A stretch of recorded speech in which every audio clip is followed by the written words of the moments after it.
কি বললেন আপনি? 4 বছরের রিলেশনশিপ মানে? এই কে ভাই, কে তুমি? ঐশী, তুমি কিছু বলতেছো না কেন? 4 বছরের রিলেশনশিপ মানে কি? আমি কি ছিলাম তাহলে? হ্যাঁ, ঐশী কে ছে? জানি না, আমি কিভাবে বলবো, আমি চিনি না। না চেনো না মানে? তুমি আমাকে বলে গেছো? কি বলতেছো তুমি?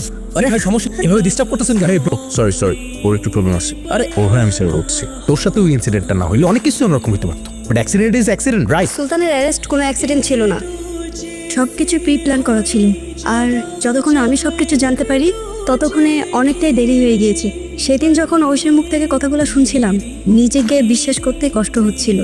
আর ততক্ষণে তোমার জন্য কিছু করারও ছিল না আমার। ভালো তো আমিও বাসতাম তোমাকে, কিন্তু তুমি তো ভুল মানুষকে ভালোবাসো সুলতান। সুলতান তুমি এখন চিনতে পারছো? তখন তো চিনতে পারছিলে না, ভুলে গিয়েছিলে। না মানে ভুলতে পারবে না, ভুলতে দেবো না। কি বলতেছো তুমি এসব? বুঝতে পারছো না কি বলছি? হ্যাঁ, যে নরকের খেলা তুমি আমার সাথে শুরু করেছিলে তার শেষটা আমি করব। সুলতান থামো, কি করতেছো তুমি? যতটুকু কষ্ট, যতটুকু যন্ত্রণা আমি সহ্য করেছি তার পুরোটাই ফেরত পাবে তুমি। আজকে থেকে প্রত্যেকটা দিন, প্রত্যেকটা মুহূর্ত কাউন্ট করতে থাক, কারণ এবার তোমার নরকে যাবার পালা।